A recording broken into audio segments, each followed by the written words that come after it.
Alors, comme d'habitude, il ne faut pas se tromper sur le sujet dont on parle. C'est quoi exactement une contrefaçon? Oui, donnons une petite définition quand même. S'il vous plaît. Voilà, merci. Alors, c'est pas compliqué en fait. D'ailleurs, il y en a partout, il faut le savoir. Et c'est le fait de fabriquer un produit ou utiliser une marque ou un logo, mais sans l'autorisation du propriétaire des droits. On ne peut pas faire ce qu'on veut. Et le problème, c'est qu'il y en a, mais alors partout. Sans l'autorisation du propriétaire de la marque. De la Oui, marque, oui. voilà. Alors, des vêtements, des chaussures, des bagues, des bijoux, des alcools, sacs. des médicaments. Ça, c'est quand même ouais. déjà beaucoup plus angoissant et inquiétant, qui sont contrefaits. C'est un délit, je le dis tout de suite, mais c'est également parfois utiliser une marque qui ressemble, quelque chose qu'on copie, pas l'identique. Alors, par exemple, j'ai trouvé un arrêt de la Cour de cassation qui a trouvé une société qui fabrique des sucettes. Ça s'appelle Petit Pierrot. Et ben, ils ont estimé que c'était une contrefaçon de la marque Pierrot Pierrot, Gourmand. bah oui. Eh oui, pourtant, c'est quand même pas la même chose. Il y a parfois Comme pire quoi, que c'est ça. large. Il y a parfois, ça s'approche. Des fois, c'est une petite lettre. Mais là, juste Une quand il y a lettre, au lieu de confusion, Dior, il y a Bior. Bior. Ouais. Regarde mon sac Bior, il m'a dit que c'est ça. Ah, il est beau. C'est moins cher. Et où est-ce que tu l'as acheté? En Birmanie. Oh, bien, c'est ça.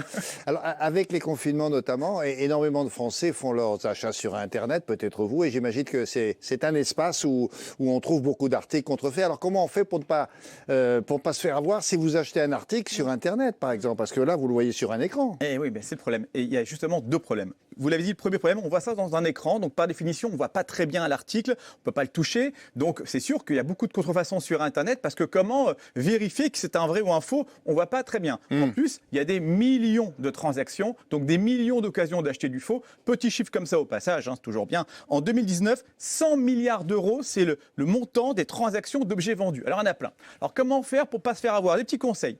Déjà, souvent, ceux qui font des contrefaçons, on appelle ça des contrefacteurs. Voilà. J'ai rien contre la Poste, ça s'appelle comme ça. Eh bien, ils utilisent des sites connus, de marques connues, et ils vont les traduire en d'autres langues, ils vont les dupliquer. Mais souvent, ils utilisent un logiciel type Google Translate, et ça marche pas très bien, donc il y a des erreurs de syntaxe. Donc si vous voyez des erreurs de syntaxe, faute d'orthographe, n'allez pas, c'est forcément pas le vrai. Il faut éviter. Deuxièmement, évitez les sites qui finissent par pas cher, low cost, solde. Alors ça aussi, c'est souvent moyen. Alors si c'est trottinette électrique pas cher.com, ça va. Mais si c'est montrecartier-lowcost.com, il y a peu de chances que ça soit une vraie, ma chère Caro. Ça c'est rare, même pendant les soldes. Il faut rendre la tienne. Pareil également sur les vrais sites, il y a des conditions générales de vente. Et dedans, il est écrit où est indiquée la société où elle se trouve. Si vous voyez que la société qui vend les produits se trouve à 10 000 km dans une île paradisiaque, évitez aussi. Et puis enfin, dernier conseil, ça c'est très utile, il y a des sites qui vous mettent en avant des sites certifiés, donc qui regardent les avis des consommateurs. On vous met ici les logos. Alors il y a par exemple yep.fr, ciao.fr, vous les voyez ici. Et là c'est vérifié, c'est certifié, donc on ne va pas se faire avoir par de la contrefaçon. D'accord. Alors ça c'est des conseils pour les achats sur Internet, vous l'avez compris. Mais si vous achetez en boutique, alors je pense à ceux qui partent en vacances à l'étranger, qui reviennent sans le savoir, avec un formidable, un polo de marque, vous savez, avec le sigle ici, ou alors un faux sac de marque aussi, connu, 70% moins cher. Quand même, là, il y a un doute, ça devrait éveiller. Oui. Mais comment éviter là de se faire avoir? Oui, alors bon, c'est vrai que parfois on se fait avoir parce que des fois c'est super bien imité. Bon, il y a quand même des indices qui doivent vous montrer que le premier, oui. Le premier, c'est le prix. Vous l'avez dit, faut pas être dupe. Vous achetez des baskets qui valent 150 €, la même marque, vous l'achetez à 30 €. Il y a quand même un loup, même un gros loup. Deuxièmement, faites attention également aux finitions. On l'a dit, souvent c'est très bien fait, mais quand même le plus souvent, la copie, il y a un problème dans la couture, dans le logo qui est un peu de traviole, ou alors il y a une faute d'orthographe dans la marque, il faut faire attention. Troisièmement, regardez où vous l'avez acheté. Alors moi j'adore mes copains qui me disent Yves, j'ai fait une super affaire, j'ai acheté une paire de baskets à 30 €. Ah, tu l'as acheté où? C'est quand j'étais en vacances en Italie, il y avait un marché dans une petite ville balnéaire. Au bout du marché, il y avait un petit bazar.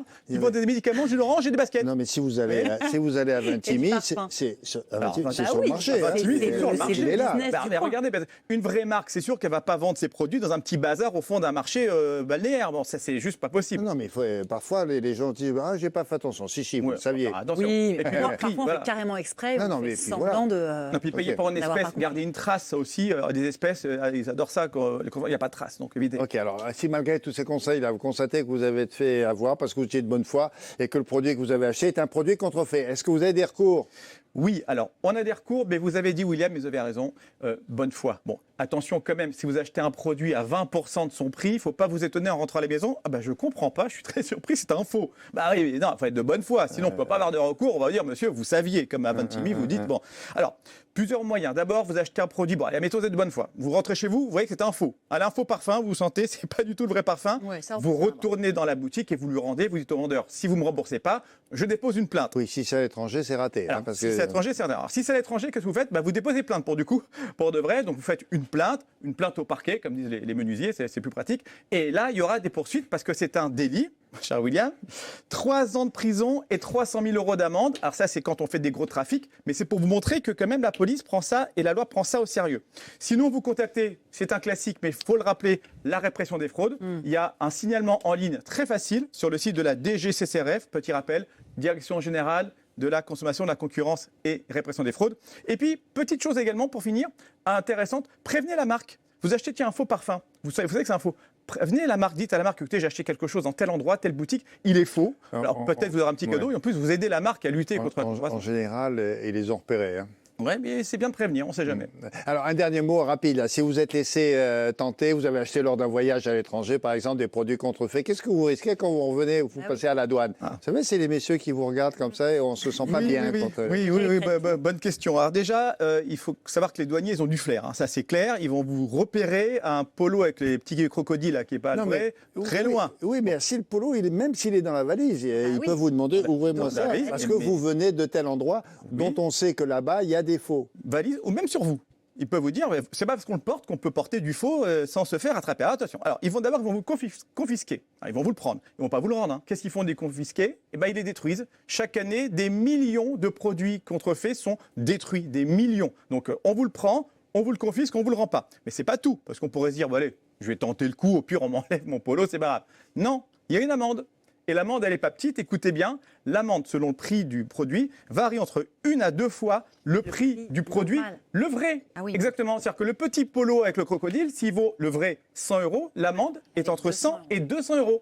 Et vous aurez beau pleurer devant le douanier, il va vous dire ce sont des larmes de crocodile, ça ne marche pas. Je l'attendais, j'ai failli la faire. Non, il n'est pas là, parce que qu'est-ce que fait un douanier lorsqu'il voit quelqu'un avec un faux crocodile?